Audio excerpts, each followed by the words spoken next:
The Australian government on Friday said it would invest $700 million to protect the Great Barrier Reef, a natural crown jewel rapidly deteriorating due to climate change, but the plan prompted swift backlash from scientists and environmentalists who say the effort does little to address our warming world.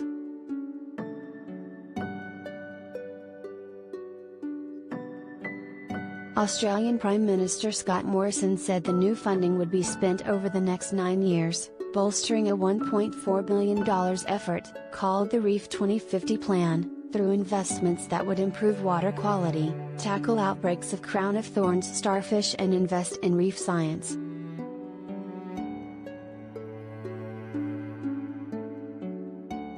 But the plan barely addresses the root cause of the Great Barrier Reef's demise, quickly warming waters linked to climate change. The landmark has been hit by 5 bouts of mass coral bleaching since 1998, including back-to-back events in 2016, 2017 and 2020 that left huge swaths of the structure sickened or dead.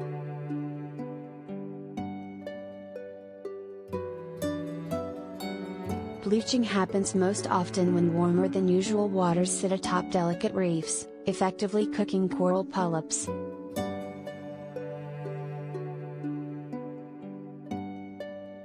Terry Hughes, a professor at the ARC Center of Excellence for Coral Reef Studies, said the plan amounted to utter bullshit, calling it merely a band-aid to protect fossil fuels.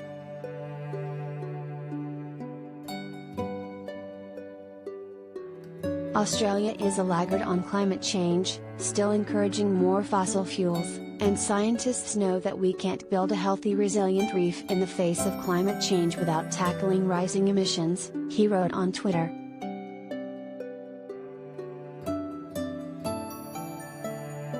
Australia's Conservative government has drawn fierce criticism for its ongoing support of the fossil fuel industry, and a November report found 116 major coal and gas projects are in development across the country. The nation's emissions strategies are currently ranked as highly insufficient by Climate Action Tracker, and Morrison has refused to update 2030 emissions reduction targets and vowed to support the coal industry for decades to come.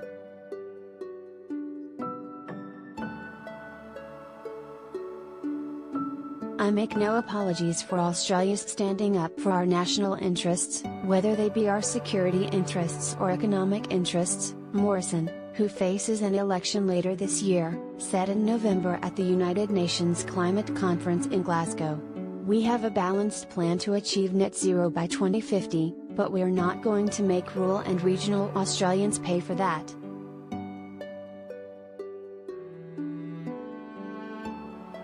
Many scientists argue, however, that 2050 will be far too late to stop runaway climate change, especially for already vulnerable structures like the Great Barrier Reef.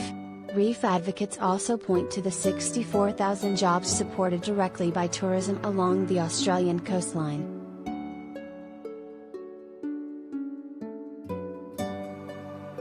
The $1 billion figure referenced in the tweets below is in Australian dollars.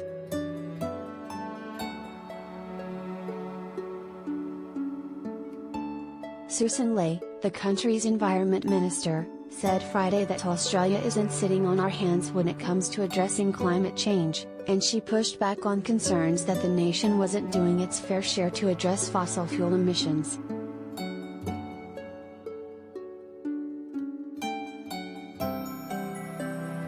Our focus for improving the long-term outlook of the reef is on 3 key areas, one of them is global emissions reductions. But of course it's a global issue requiring a global response, she said. Ley went on to say that critics try to claim Australia's emissions are the only emissions responsible for the state of the reef, and that's clearly not the case.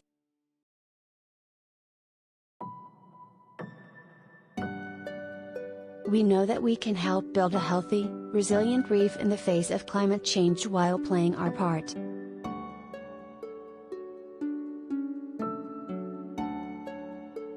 Those statements were met with frustration from opposition lawmakers, who linked aggressive action on climate change to true protection for the reef.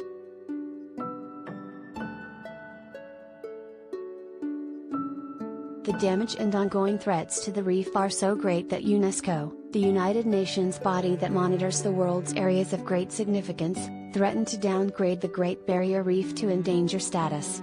Doing so would have been deeply embarrassing, but the Australian government successfully lobbied to prevent it from happening in the short term.